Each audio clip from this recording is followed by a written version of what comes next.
আমেরিকার যারা আমরা যাদেরকে বড়লোক ভাবি আর কি, ধনী বলেন বা পলিটিশিয়ান বলেন, তাদের ছেলেমেয়েরা কিন্তু এই টেকনোলজিতে পড়াশোনা করেন। আপনি খেয়াল করে দেখবেন যে তারা দেখবেন যে আপনার এই ইঞ্জিনিয়ারিংও যায় না, ওই তারা মেডিকেলও যায় না, তারা দুটো প্রফেশন বেছে নেয়, একটা হচ্ছে ল আর একটা হচ্ছে বিজনেস। বাংলাদেশের নাম এখানে আসাতে একটা পারসেপশন তৈরি হতে পারে যে বাংলাদেশের কোনো যুক্ত হয়েছে কেন, হয়তো বাংলাদেশিরা এখানে এসে ওভার স্টে করে ওরা যায় না। প্রযুক্তিগত মেধা যাদের রয়েছে তারা যারা আমেরিকায় এসে কাজ করার কথা ভাবতেন তারা হয়তো পশ্চিমের অন্য কোনো দেশে শিফট করবেন আস্তে আস্তে। অন্যদিকে যাবে, তারা হয়তো জি। চায়নায় যাবে, তারা হয়তো অন্য কোনো উন্নত দেশে যাবে। অনেকেই যারা ব্যবসায়িক, তারা যারা আমেরিকা পর্যটনে আসতে পারে, তারা হয়তো এই বন্ডের টাকাটা তাদের জন্য সমস্যা হবে না, কিন্তু কিছু লোক আছে যে অতিরিক্ত একটা বার্ডেন হয়ে যাবে। যেমন ছেলে মেয়েরা এখানে পড়াশোনা করে, রাইট, পড়াশোনা করে, তারা এটা অতিরিক্ত একটা টাকা তাদের জোগাড় করতে হবে, জোগাড় করে বন্ড হিসাবে রাখতে হবে। এখানকার যারা ল এনফোর্সমেন্ট অথরিটি তারা খুব ট্রিগার হ্যাপি, মানে মুহূর্তের মধ্যে তারা ওই ট্রিগারে চাপ দিয়ে একটা এই যে মানে মৃত্যু ঘটায়। এই ভিসা বন্ডের যে নতুন নিয়মটি করা হয়েছে সেখানে এশিয়ান বেশ কিছু দেশ আছে, তবে আমরা পাকিস্তান ভারতের মতো দেশগুলোকে সেখানে দেখিনি। নেপাল ভুটানের মতো দেশের পাশে বাংলাদেশের নাম আছে এবং অন্যান্য অনুন্নত দেশগুলোর নাম আছে। বাংলাদেশের নামটি এই জায়গায় অন্তর্ভুক্ত হওয়াতে এটির প্রভাব আসলে কি পড়তে যাচ্ছে বাংলাদেশিদের জন্য? তো বটেই, এটি আন্তর্জাতিকভাবে বা অন্যান্য দেশগুলো বাংলাদেশের এই অভিবাসন নীতিটা কতটা কঠোরভাবে সামনের দিনগুলোতে প্রয়োগ করতে পারে? আপনাকে অসংখ্য ধন্যবাদ। দুটো জিনিস, একটা হলো বাংলাদেশের নাম এখানে আসাতে একটা পারসেপশন তৈরি হতে পারে যে বাংলাদেশের কোনো যুক্ত হয়েছে কেন, হয়তো বাংলাদেশিরা এখানে এসে ওভার স্টে করে ওরা যায় না, এই ধরনের একটা পারসেপশন আসতে পারে। সত্যিকার ভাবে ডেটাটা কি সেটা আমরা জানি না। তবে যে আপনি বললেন যে B1 and B2, যেটা আপনার ব্যবসায়িক ভিসা আর পর্যটন ভিসা, যে দুইটা আর কি, 5 থেকে আপনার $15,000 কথা বললেন, যেটা আমাদের 6 থেকে 19 লাখ টাকা যেটা আমাদের লাগে আর কি। এবং এটা কিন্তু বন্ড হিসাবে ধরা হয়েছে, এটা ইজ নট এ ফি। সুতরাং আমার ধারণা অনেকেই যারা ব্যবসায়িক, তারা যারা আমেরিকা পর্যটনে আসতে পারে, তারা হয়তো এই বন্ডের টাকাটা তাদের জন্য সমস্যা হবে না, কিন্তু কিছু লোক আছে যে অতিরিক্ত একটা বার্ডেন হয়ে যাবে। যেমন ছেলে মেয়েরা এখানে পড়াশোনা করে, রাইট, পড়াশোনা করে, তারা এটা অতিরিক্ত একটা টাকা তাদের জোগাড় করতে হবে, জোগাড় করে বন্ড হিসাবে রাখতে হবে। এটা আমি মনে করি ওই টাকার থেকেও ওই পারসেপশনটা কিন্তু আমার কাছে ভালো লাগছে না, যে আমরা যে ওভার স্টে করি কিনা, আমাদেরকে কেন লিস্টের মধ্যে ঢুকানো হলো, একটা ব্যাপার।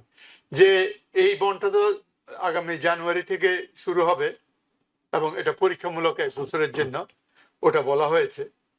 তবে যুক্তরাষ্ট্রে তো আমরা জানি, আমি অন্যদিকে যাচ্ছি না, যুক্তরাষ্ট্রে আমরা জানি এর আগেও প্রেসিডেন্ট ট্রাম্প তার এক্সিকিউটিভ অর্ডারে যারা H1B ভিসা আসবেন এই দেশে, সেখানে আপনার $1,500 মতো খরচ হতো তখন ফি বাবদ, এখন সেটাকে $1,00,000 করা হয়েছে।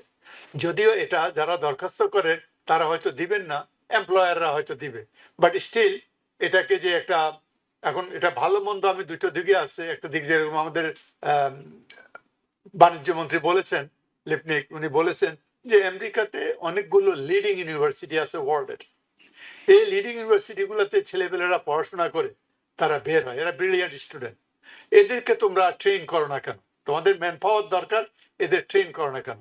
এইটা একটা। আরেকটা জিনিস আমি ভিতরে আন্ডারলাইন যেটা আমি বুঝতেছি, যে সায়েন্স, টেকনোলজি এন্ড ক্রিটিক্যাল এরিয়াতে বিদেশি নন হোয়াইট লোকজনের যাতে করে প্রাধান্য এখানে হতে না পারে, এটা আন্ডারলাইন, এটা আমার just idea, I may be wrong, এটা একটা হতে পারে। কারণ বর্তমান সরকারের যেই কথাবার্তা নিয়ম কারণ, এতে করে আমি সেটা একটা ইয়ে করতে পারছি আর কি।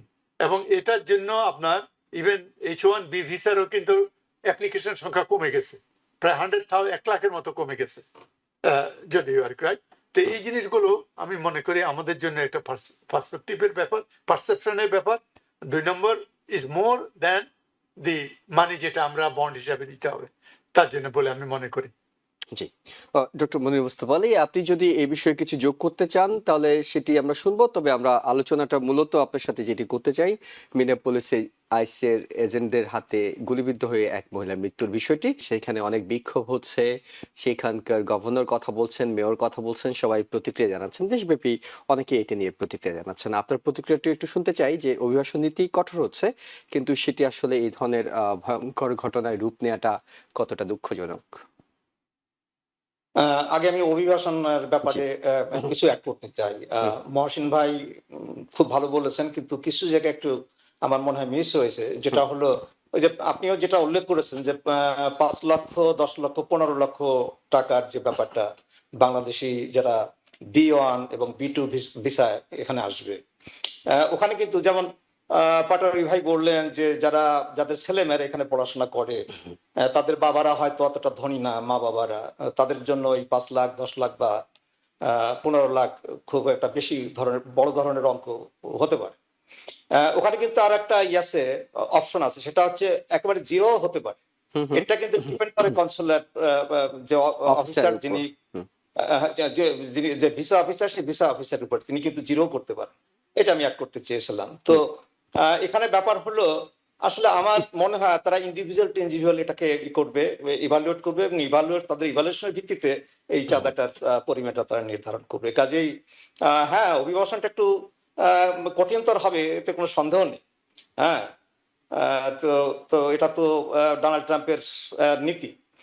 আরেকটা জিনিস আমি অ্যাড করতে চাই যে আপনার H1 ভিসার যে 1 লক্ষ টাকা, এটা এই যে পাটোয়ারি ভাই যেটা বললেন যে মানে আহ, বিদেশি নাগরিক যারা বিদেশ থেকে যারা H1 ভিসায় আসছে, সেটাকে ডিসকারেজ করার জন্য, দেখেন আপনি একটা জিনিস খেয়াল করবেন যে এই যে টেকনোলজি, মানে সায়েন্স অ্যান্ড টেকনোলজি, এই দিকটা কিন্তু আমেরিকান সিটিজেন যারা, বা আমেরিকার যারা আমরা যাদেরকে বড়লোক ভাবিয়ে কি ধনী বলেন বা পলিটিশিয়ান বলেন, তাদের ছেলেমেয়েরা কিন্তু এই টেকনোলজিতে পড়াশোনা করেন। আপনি খেয়াল করে দেখবেন যে তারা দেখবেন যে আপনার এই ইঞ্জিনিয়ারিংও যায় না, ওই তারা মেডিকেলও যায় না, তারা দুটো প্রফেশন বেছে নেয়, একটা হচ্ছে ল আর একটা হচ্ছে বিজনেস। এই এই দুটো জায়গায় কিন্তু আপনার আমেরিকার ইয়ে দেখবেন। তো তাতে এই যে H1 ভিসায় যেটা করেছে, সেটা কিন্তু আমার মনে হয় যে ইউএস টেকনোলজি তো আপনার এনভি অফ দ্য ওয়ার্ল্ড, বড় বড় কোম্পানিগুলো এখানে, বড় বড় যে টেকনোলজি মানে যার উদ্ভব হয়েছে এখানে। হ্যাঁ, এবং সেগুলো চলেও কিন্তু আপনার এই H1 ভিসা, বা বিদেশি যারা ইঞ্জিনিয়ার বা বিদেশ থেকে যারা এখানে পড়াশোনা করতে এসেছে, ইঞ্জিনিয়ার হয়েছে, তাদের দ্বারাই কিন্তু এটা এটা পরিচালিত হয়। কাজেই আমি মনে করি যে এই ব্যবস্থাটা দীর্ঘায়িত হলে হয়তো দেখা যাবে ইউনাইটেড স্টেটস ক্ষতিগ্রস্ত হবে। কিংবা এই এখন আইসির মেধাগুলো হয়তো ব্যাপারটা অন্য আসে। দেশমুখী হবে। একটা বিষয় আছে যে এই প্রযুক্তিগত মেধা যাদের রয়েছে, তারা যারা আমেরিকায় এসে কাজ করার কথা ভাবতেন, তারা হয়তো পশ্চিমের অন্য কোনো দেশে শিফট করবেন আস্তে আস্তে। অন্যদিকে যাবে, তারা হয়তো জি। চায়নায় যাবে, তারা হয়তো অন্য কোনো উন্নত দেশে যাবে, তারা ওকে। এদিকে ওকে, আশাটা এই বন্ধ করবে। বিষয়টি মোটামুটি পরিষ্কার। আমরা মিনিয়াপলিসের ঘটনা নিয়ে আপনার সাথে শুনতে চাই। মিনিয়াপলিসের যে ঘটনাটা ঘটেছে, দেখেন এটা খুবই দুঃখজনক। হ্যাঁ, কারণ এই যে যে ইয়েটা মানে এখন তো দুটো পক্ষ হয়ে গেছে। একটা হচ্ছে যে আইস এবং ফেডারেল গভর্নমেন্ট, তারা বলছে তারা সেলফ ডিফেন্সের জন্য এই যে মহিলাটাকে গুলি করেছে। আসলে এটা আপনি যে ভিডিওটা দেখালেন, আমি ভিডিওটা আগেও দেখেছি।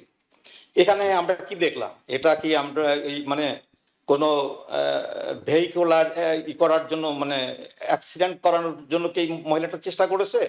সে যখন বুঝতে পেরেছে যে তাকে টার্গেট করা হয়েছে এই আইস দ্বারা, হ্যাঁ, তখন সে কিন্তু সে ট্রাই টু মুভ। আমরা সেটাই তো দেখেছি, তাই না? এটা তো আমরা দেখিনি যে গাড়িটা সেই আইস অফিসারদের দিকে যাচ্ছে, তাদের দিকে যাচ্ছে না।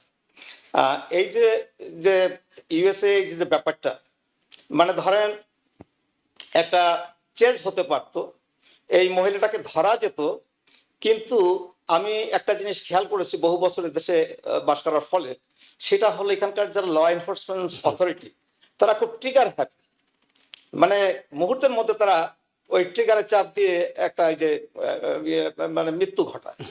হ্যাঁ, এখানে তো আপনার পাবলিকের মধ্যে তো এই আপনার সে অস্ত্রজনিত মৃত্যু এখানে প্রচন্ড, মানে ভেরি ভেরি হাই। আর সেখানে যদি আপনার ল এনফোর্সমেন্ট অথরিটিস যদি এইভাবে মানে কথায় কথায় গান ইউজ করে, তাহলে তো খুবই মুশকিল, এবং সেটাই হয়েছে আজকে। হ্যাঁ, জি। তো এটা আপনি যেমন বললেন যেটা ইনভেস্টিগেট করলে পরে বোঝা যাবে, এর বোঝা আমরা তো চোখের সামনেই দেখলাম যে কি হয়েছে, কি ঘটেছে। হ্যাঁ, কাজের ইনভেস্টিগেশন, আমি জানি না এটাকে ইনভেস্টিগেশন হলে হয় কি, ইনভেস্টিগেশন করবোই ফেডারেল গভর্নমেন্টের লোকজন, তারা হয়তো ওই তাদের দিকেই এর একটা মানে ইনভেস্টিগেশন রেজাল্টটা তাদের দিকেই নেওয়ার চেষ্টা করবে আর কি।